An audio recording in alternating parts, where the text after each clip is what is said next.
dans les ailes de la grâce. Shalom chers frères et sœurs dans le Seigneur Jésus-Christ. Le texte de base de notre dévotionnel de ce matin est tiré du livre des Colossiens, le chapitre 2, le verset 6. Là, il est écrit: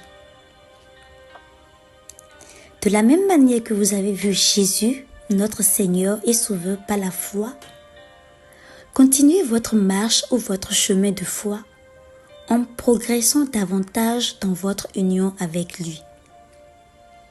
Cela signifie que si vous avez été sauvés par la grâce au moyen de la foi, c'est ainsi que vous devez continuer à marcher avec le Seigneur.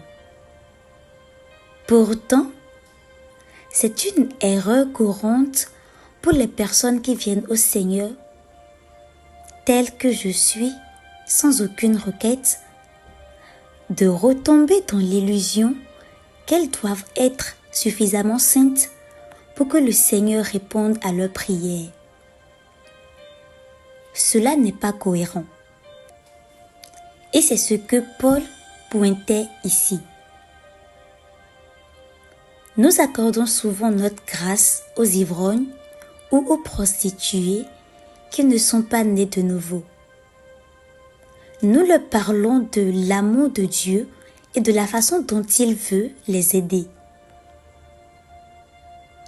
Mais laissons-les naître de nouveau et ensuite pécher à nouveau. Et ceux-là même qui leur disaient combien Dieu les aimait avant qu'ils ne soient sauvés, les condamnent maintenant à l'enfer pour la moindre infraction. Si les choses étaient vraiment ainsi, ces pécheurs feraient mieux d'attendre leur dernier souffle pour recevoir le salut, afin que Dieu continue de les aimer. Ce n'est pas l'évangile. Nous ne sommes pas sauvés par la grâce, puis maintenus par nos œuvres. Pourtant, nous le savons. Les êtres humains ne sont pas rendus justes parce qu'ils obéissent à la loi de Moïse, mais seulement parce qu'ils croient en Jésus-Christ. Galates chapitre 2, le verset 16. Grâce et paix chez vous.